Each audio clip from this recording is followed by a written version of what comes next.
3 years passed quickly at Westridge Academy. On graduation day, the school auditorium buzzed with excitement as families filled the rows of seats.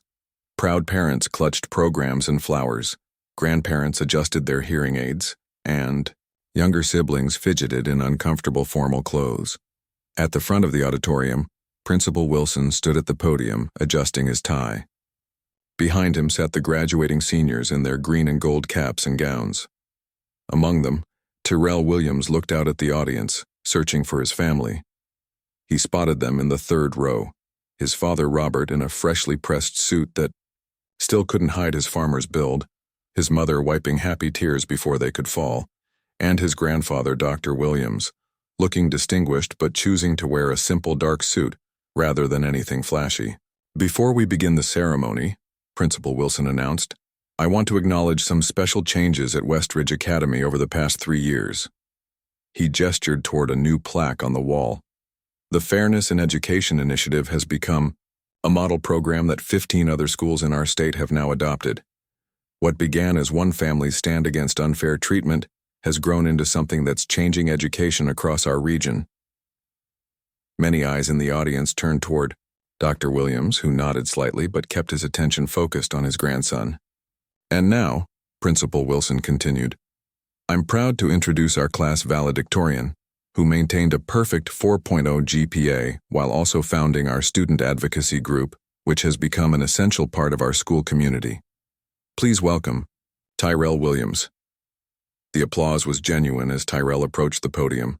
He looked different from the mud-splattered boy who had been suspended 3 years earlier, taller, more confident, but with the same thoughtful eyes and strong hands that showed he still worked the land alongside his studies. "Thank you," Tyrell said, adjusting the microphone. "When I came to Westridge Academy 4 years ago, I wasn't sure I belonged here. I was just a farm kid with big dreams." He paused, looking over the audience. "I soon learned that where we come from shapes us, but it doesn't define our limits. My family taught me the value of hard work in the fields. Westridge taught me how to apply that same work ethic to my education." In the audience, Mrs. Blackwell listened intently. She still taught English at Westridge, but with a different approach. The bias training had changed her more than anyone expected. She had become one of the strongest supporters of the Fairness Initiative, eventually leading workshops herself for new teachers. "We all carry assumptions about others," Tyrell continued. "Sometimes we don't even realize they're there until someone points them out. 3 years ago, this school faced a moment of truth about those assumptions. What makes Westridge special isn't that we had problems. Every school does. What makes it special is how we responded to those problems." He gestured toward his classmates. "Look at us now. Our class includes future doctors, mechanics, writers, scientists, and yes, farmers. We come from mansions and apartments, from farms and city blocks. We have different skin colors, different religions, different backgrounds. But we've learned to see beyond those differences to the things that really matter: character, effort, and how we treat each other." In the back row, a group of younger students watched attentively. They were the first recipients of the Farm Family Scholarships, students who might never have attended Westridge without the program Dr. Williams had created. For them, Tyrell wasn't just a valedictorian, but proof that they belonged here too. "As we leave Westridge today," Tyrell said, his voice growing more passionate, "we take with us not just knowledge from books, but lessons about life. We've learned that standing up for what's right isn't always easy, but it's always worth it. We've learned that real change doesn't happen overnight. It takes time, patience, and forgiveness." He looked directly at Mrs. Blackwell and smiled, slightly. She nodded in acknowledgement, her eyes glistening. "Most importantly," Tyrell concluded, "we've learned that true education begins when we question what we think we know about each other, when we look beyond labels and really see the person standing before us." The applause was thunderous as Tyrell returned to his seat. Principal Wilson had to wait for the crowd to quiet before continuing the ceremony. Later, as families gathered, on the lawn for photos, Tyrell found himself standing next to Mrs. Blackwell. "That was quite a speech," she said. "Thank you," Tyrell replied. "I meant what I said about forgiveness being part of real change." Mrs. Blackwell nodded. "Your grandfather is an extraordinary man. When he came to the school that day, he could have demanded my job. Instead, he offered a chance to learn and grow. Not many people would have done that. He says revenge is easy, but fixing problems is hard, Tyrell said, and he always chooses the harder path if it leads to something better. Across the lawn, Dr. Williams watched his grandson with quiet pride. Robert stood beside him, still in his suit but looking more comfortable now that the ceremony was over. "He did good, didn't he, Pop?" Robert said. "He did," Dr. Williams agreed. "But then he comes from good stock. Your decision to raise him on the farm, to teach him the value of work before wealth, that was the right choice." Robert smiled. "I had a good teacher myself." A school photographer approached, asking to take a picture of Tyrell with his family. As they gathered together, grandfather in his simple dark suit, father with his work-worn hands, and Tyrell in his valedictorian cords, no one would have guessed from looking at them that the oldest man was one of the wealthiest people in the state. The real wealth, Dr. Williams thought as the camera flashed, was standing right here. Not the kind you could count in dollars, but the kind that grew over generations. Wisdom, integrity, and the courage to stand up for what was right. As the Williams family walked toward the parking lot, they passed the school sign where a new motto had been added beneath the Westridge Academy name, where every student is valued for who they are, not where they come from. It wasn't just words. It was a promise being kept, day by day, year by year. And that, Dr. Williams thought, was the greatest legacy of all. The sleek black car pulled up to a glass building that towered over the city skyline. As soon as it stopped, a security guard rushed to open the back door. "Good morning, Mr. Chen," the guard said with a respectful nod. Thomas Chen stepped out, no longer wearing the worn hoodie and faded jeans. Somewhere between the coffee shop and his office, he had changed into a perfectly tailored dark blue suit. Only the thoughtful expression on his face remained the same. "Morning, Joe," Thomas replied, his mind still back at the coffee shop with the kind teacher who had paid for his drink. The lobby fell silent as he walked through. Employees nodded respectfully or quickly looked away, intimidated by the man whose name appeared in big letters on the building. Chen Technologies had grown. From a small startup in his garage to one of the biggest tech companies in the country, Thomas had built it from nothing, turning his talent for coding into a billion-dollar empire. In the private elevator to the top floor, Thomas loosened his tie slightly and sighed. He hadn't always been this way, suspicious of everyone's motives, testing strangers to see if they were genuine. But money changes things. Money changes people. The elevator doors opened directly into his spacious office with floor-to-ceiling windows overlooking the city. His assistant, Nancy, was already waiting, with his schedule for the day. "Good morning, Mr. Chen. Your 9 o'clock meeting with the board has been moved to 10. Would you like your usual breakfast sent up?" Nancy was efficient as always, her tablet ready to note any requests. "No breakfast today." "I already had coffee," Thomas said, setting the paper cup from Bean There Coffee House on his desk. "Nancy, I need you to find out something for me." Nancy raised an eyebrow slightly but didn't seem surprised. In the 5 years she'd worked for Thomas, he had made many unusual requests. "There's a woman, a teacher, who goes to that coffee shop near Oakwood Elementary. She was there around 7:15 this morning. Brown hair, about 30, carrying a bag with some art supplies sticking out." Nancy didn't ask why her billionaire boss wanted information about a random school teacher. She'd long ago learned that Thomas had his reasons for everything. "I'll see what I can find out," she said simply. Thomas nodded and turned to look out the window. Far below, tiny cars moved through the streets like toys. From up here, the problems of ordinary people seemed small, too, but Thomas knew better.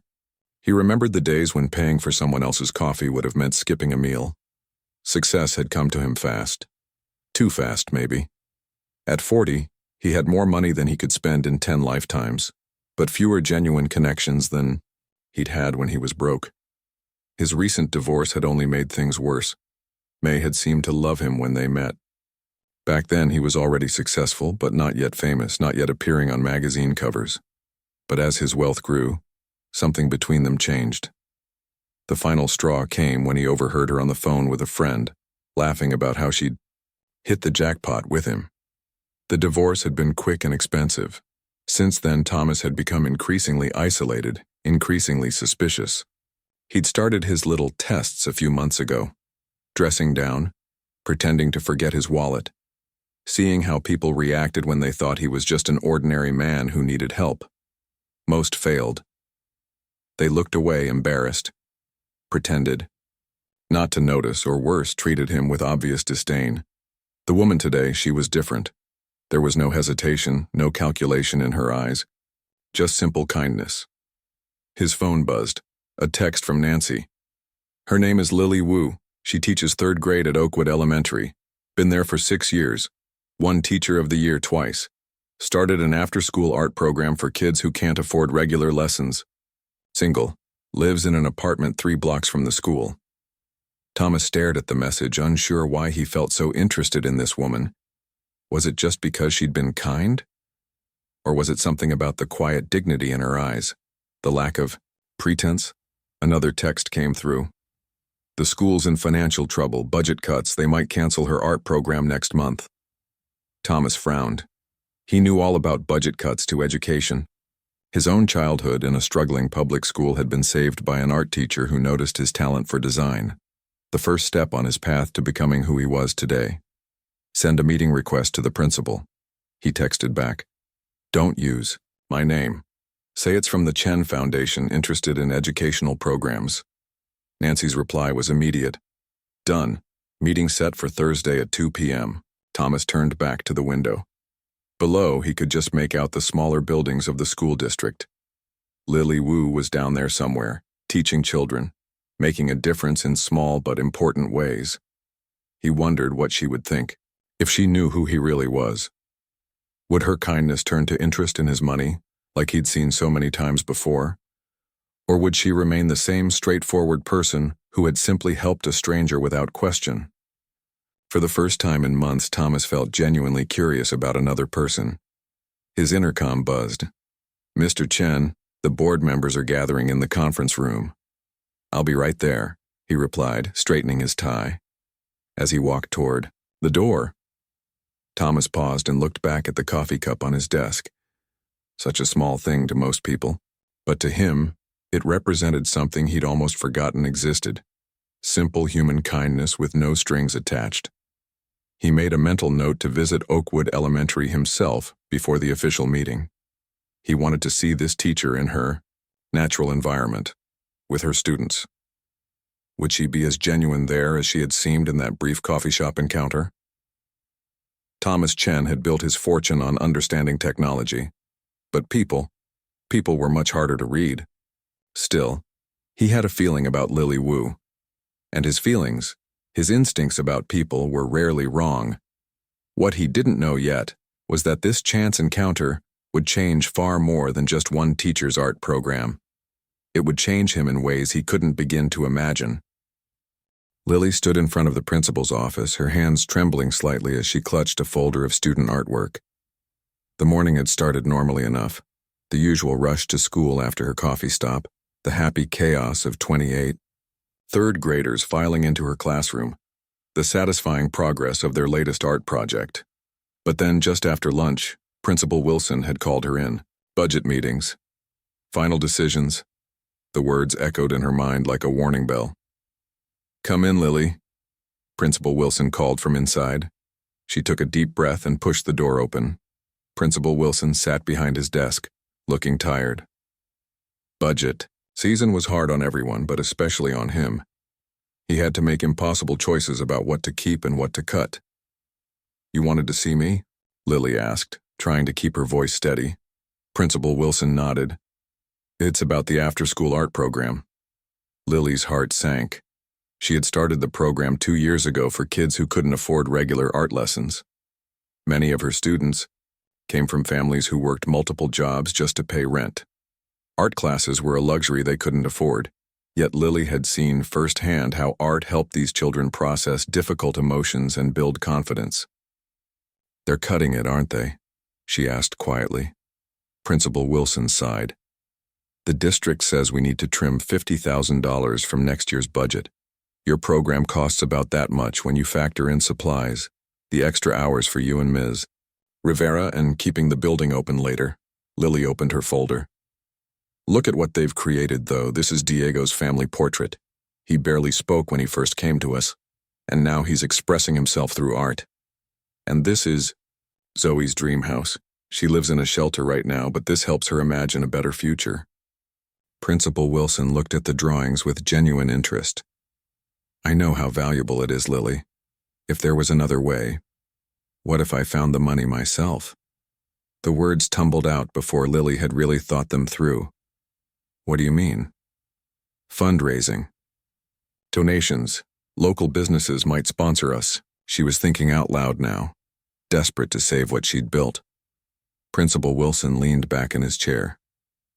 If you could secure firm commitments for $50,000 by the end of the month, the board might reconsider. But that's a lot of money to raise in just a few weeks. I'll do it, Lily said with more confidence than she felt. I'll start today. Walking back to her classroom, reality began to sink in. $50,000.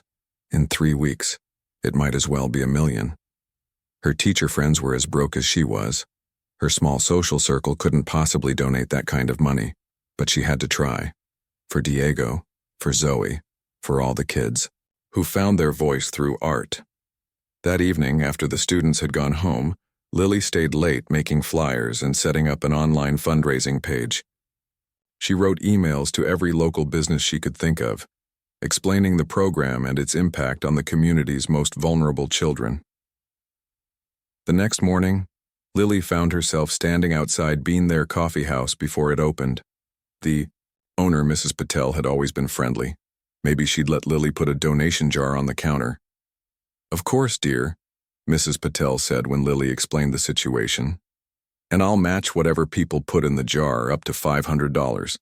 It's not much, but it's wonderful, Lily said sincerely. Thank you. By the end of the week, Lily had placed donation jars in 12 local businesses, created a social media campaign, and convinced the local newspaper to run a small story about the program. She spent her evenings and weekend going door to door, in her neighborhood, handing out flyers and explaining why the art program mattered. Some people were generous. An elderly man gave her $100 after seeing Diego's family portrait. Others could only spare a few dollars but offered encouraging words. Many simply closed their doors. 10 days into her campaign, Lily checked the online fundraiser with trembling fingers. $4,275. Adding the cash from the donation jars brought the total to just over $6,000.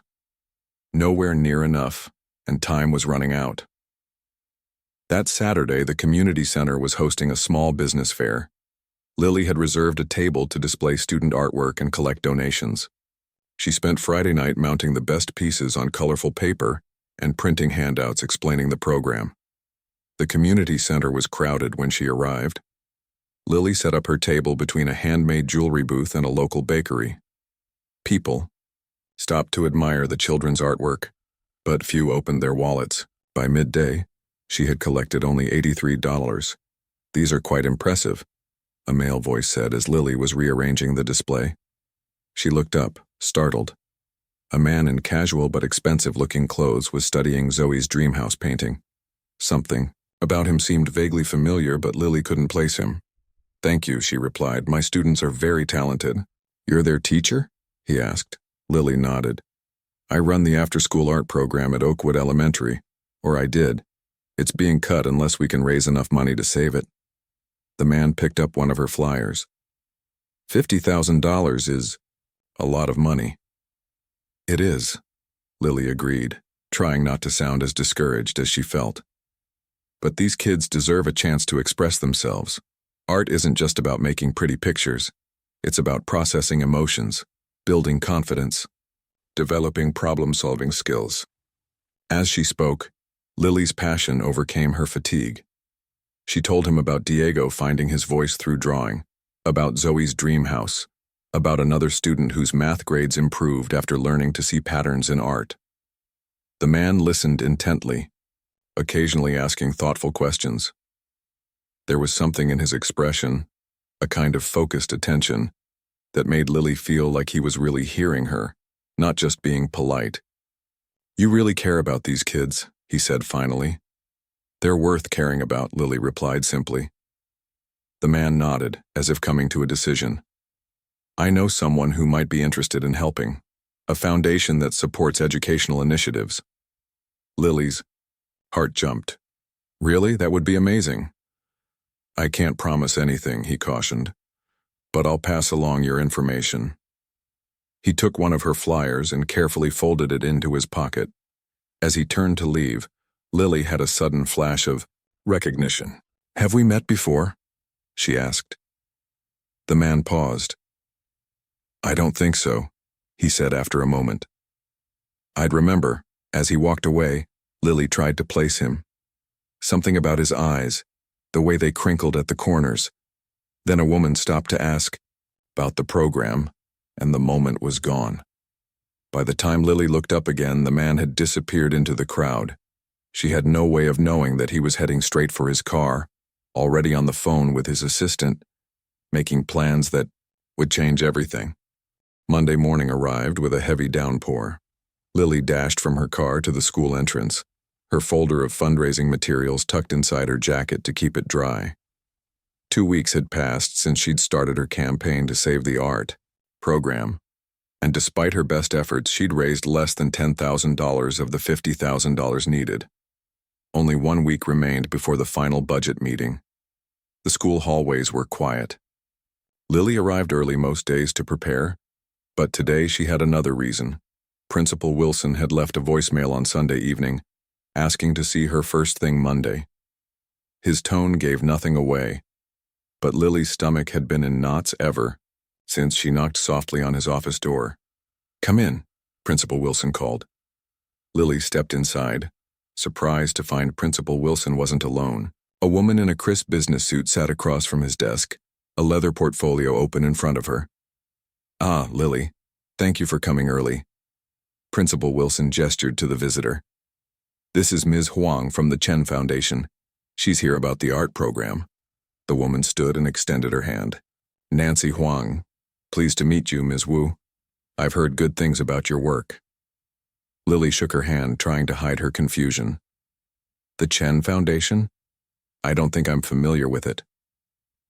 "We're relatively new to educational philanthropy," Nancy explained. "Our founder has a personal interest in arts education for underprivileged students."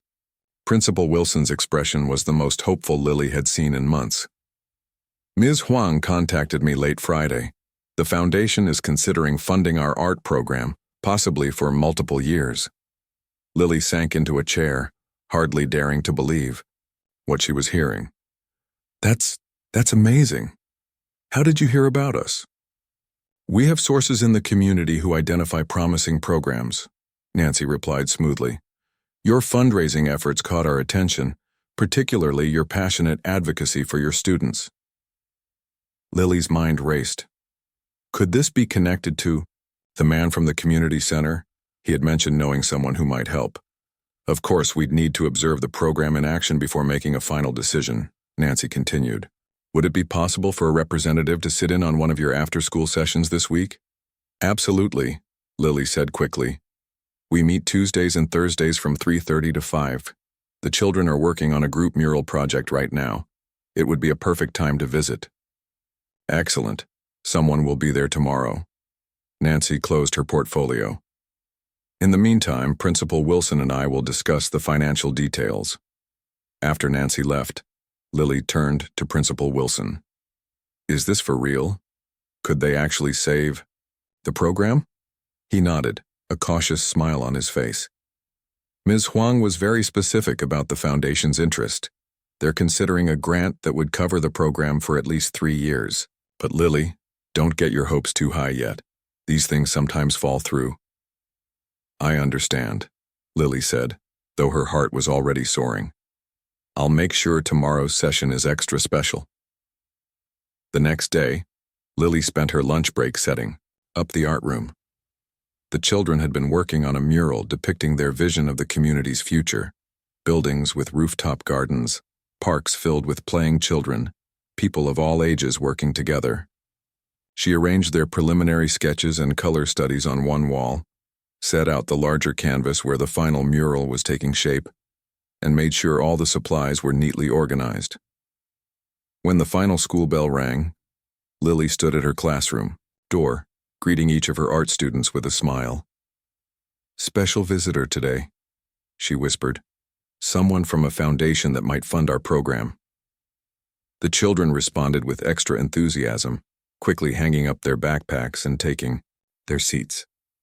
By 3:45, all 15 students were working on their assigned sections of the mural, chatting happily among themselves. The classroom door opened, and Lily looked up, expecting to see Nancy Huang. Instead, a man entered, the same man from the community center, the one who had seemed so familiar. Today he wore casual but expensive clothes, dark jeans, a simple button-down shirt, and a quality watch that caught the light as he closed the door behind him. "Hello," he said, offering his hand. "Thomas Chen. I believe Nancy mentioned I'd be stopping by." Lily's mouth fell open slightly. Chen, the Chen Foundation. This was no ordinary visitor. This was the founder himself. And suddenly, she knew exactly why he looked familiar. "You're the man from the coffee shop," she said quietly so the children wouldn't hear. "The one who forgot his wallet." A small smile played at the corners of his mouth. "You remember, I wasn't sure you would." "And the community center. You said you knew someone who might help." Lily's mind was racing, connecting the dots. "I hope you don't mind the minor deception. I find I learn more about people when they don't know who I am." His expression grew more serious. "May I observe your class?" Lily nodded, still trying to process this revelation. She led him to a chair at the back of the room, then returned to helping the students. For the next hour, Thomas watched as Lily moved among the children, offering guidance, encouragement, and occasional gentle correction. She knew each child, by name, understood their strengths and struggles, and seemed to know exactly when to help and when to step back. One boy was having trouble with the perspective on a building he was painting. Lily knelt beside him, not taking the brush but demonstrating on a separate piece of paper, letting him make mistakes and find solutions. A quiet girl in the corner worked on a section showing people from different backgrounds working together. When she became frustrated with a detail, Lily whispered something that made her giggle, then try again with renewed confidence. Throughout it all, Thomas took notes, occasionally asking a student about their work when they weren't too busy. The children spoke about Ms. Wu with obvious affection and respect. When the session ended and parents began arriving to pick up their children, Thomas approached Lily again. "Your program is even more impressive than I expected," he said. "The way you connect with these kids, it's remarkable." Lily smiled, watching as the last few children gathered their things. "They make it easy. They just need someone to believe in them." "Like your art teacher believed in you?" Thomas asked. Lily looked at him in surprise. "How did you know I had an art teacher who inspired me?" Thomas hesitated. "Just a guess. Most people who are passionate about teaching had a teacher who made a difference in their lives." "You're right, Mrs. Rivera. She's actually our school art teacher now. She saw something in me when no one else did." Lily began cleaning brushes, suddenly self-conscious under Thomas's thoughtful gaze. "I had someone like that too," he said quietly. "An art teacher who taught me design principles that eventually led to my career in technology. They worked in companionable silence, putting away supplies and arranging the still wet mural sections to dry. As they finished, Thomas turned to her. "Ms. Wu, I think we have a lot to talk about. Would you join me for coffee tomorrow morning? The place where we first met?" Lily nodded, her heart beating faster than it should for a simple coffee meeting. "I'd like that." Neither of them noticed Principal Wilson watching from the doorway, a smile of relief and hope on his tired face. Lily arrived at Bean There Coffee House 15 minutes early. She'd hardly slept, her mind racing with questions about Thomas Chen and his interest in her art program. The morning crowd had thinned out, leaving several empty tables. She chose one near the window where spring sunlight streamed in. Mrs. Patel waved from behind the counter. "Your usual, Lily?" "Yes, please." Lily smiled, noticing the donation jar still prominently displayed. It was nearly full of bills and coins, a small fraction of what she needed, but touching nonetheless. At exactly 7:30, Thomas walked in. He wasn't dressed in the worn hoodie from their first meeting or the casual but expensive clothes from yesterday. Today he wore a simple gray sweater and jeans that somehow looked both comfortable and perfectly tailored. Several customers glanced up, recognition flickering across their faces before they quickly looked away. He spotted Lily and walked over, seeming completely unaware of the attention he attracted. "Good morning," he said, sitting across from her. "Have you ordered already?" Lily nodded. "Just a vanilla latte. Mrs. Patel knows my usual." "That's nice," Thomas said, looking around the small coffee shop with genuine appreciation. "Having a place where people know you. I don't have many of those anymore." Before Lily could respond, Mrs. Patel appeared with her latte and looked expectantly at Thomas. "Just black coffee, please," he said. "Like last time?" Mrs. Patel asked with a knowing smile. Thomas laughed. "Yes, though I promise I have my wallet today." After Mrs. Patel left, Thomas turned back to Lily. "I imagine you have questions." "A few," Lily admitted. Starting with why a billionaire tech CEO would pretend to forget his wallet at a coffee shop. Thomas winced slightly at her directness. "When you put it that way, it sounds ridiculous." "I didn't say ridiculous," Lily corrected gently.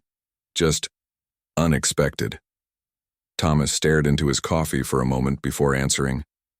"When you have money, a lot of money, people treat you differently. They want things from you, they pretend to like you, to care about your ideas, your feelings." His voice grew quieter. "After a while, you start to wonder if anything is genuine anymore." "So?" "You test people," Lily said. It wasn't a question. "I've been doing it for about 3 months now," Thomas admitted. "Dressing down, pretending to need help in small ways. Most people either ignore me or treat me like I'm invisible.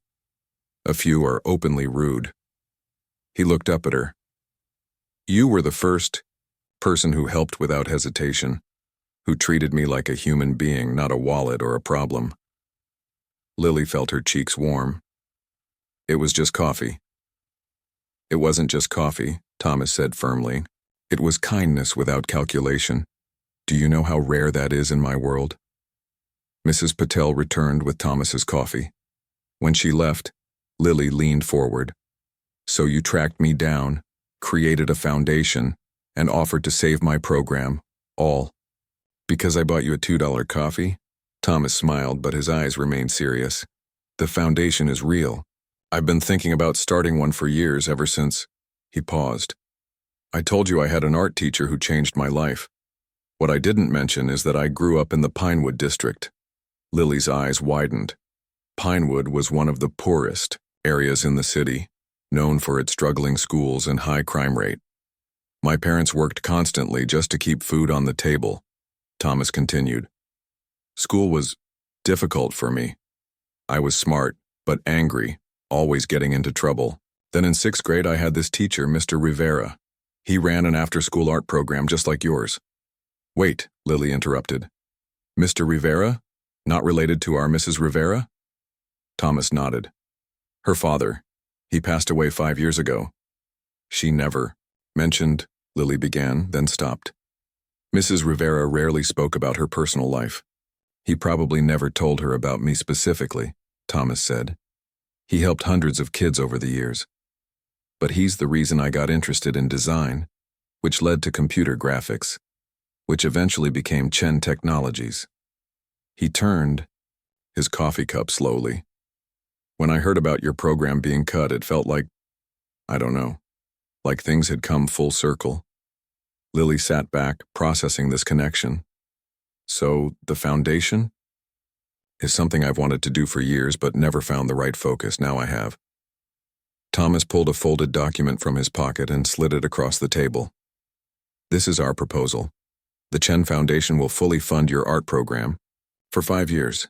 Teachers' salaries, supplies, everything. With an option to renew." Lily unfolded the paper with trembling hands. The numbers made her dizzy. This was far more than the $50,000 she'd been trying to raise. "There's more," Thomas said. We want to use your program as a model for others across the city, starting in the Pinewood district. You'd help train other teachers, share your curriculum, if you're interested, of course. This is... Lily struggled to find words. It's incredible, but why not just make a donation? Why the coffee shop test, following me to the community center, all of that? Thomas was quiet for a moment. I needed to be sure you were the real thing. That you weren't just good at your job, but genuinely cared about those kids. Money can build programs, but it can't create people who care. And? Lily asked. Did I pass your test? With flying colors, Thomas smiled. I watched how you interact with those children, how you know each one as an individual, how you challenge them without breaking their spirit. That can't be faked. Lily felt tears threatening. She blinked them back, embarrassed. Thank you. This will mean so much to the kids. There's one condition, Thomas said, his voice suddenly serious. Lily's heart sank. There was always a catch, wasn't there? The condition is that you let me buy you coffee next time. His eyes crinkled at the corners the same way they had that first morning. And maybe dinner if you're free this weekend, not as the founder of the Chen Foundation, just as Thomas. Lily studied him for a moment. Behind the wealth and power she saw something familiar. Loneliness, yes, but also hope.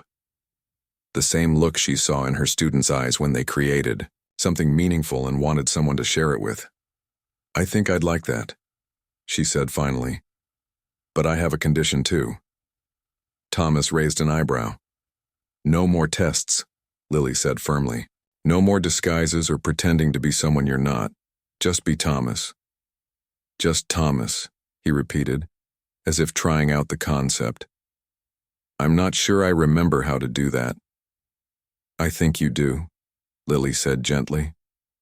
The man who forgot his wallet wasn't entirely made up, was he? He's still in there somewhere. Thomas's phone buzzed. He glanced at it, then silenced it without answering. Normally I'd take that call, he said. But right now, I'm just having coffee with a new friend. The rest can wait. Outside the window, the city was coming fully awake. Cars honking, people hurrying to work, life moving at its usual frantic pace. But inside the small coffee shop, Lily and Thomas talked as the morning slipped away, discovering connections and shared dreams that had nothing to do with money or status. And when Mrs. Patel brought them fresh coffee, Thomas insisted on paying, for both. Consider it the first official act of the Chen Foundation, he said with a smile that reached all the way to his eyes. Paying it forward just like you suggested. Lily thought about the unlikely chain of events that had brought them to this moment. A forgotten wallet, a simple act of kindness, a chance meeting at the community center. How different things might have been if she'd been too busy that morning, or too focused on her own problems to notice someone else's. You know, she said, my grandmother used to say that kindness always finds its way back to you.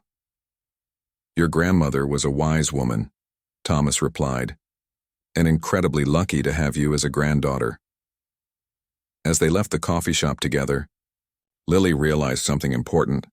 While Thomas's money would save her art program, it was the connection between two people from very different worlds that might ultimately save them both. And it had all started with a cup of coffee.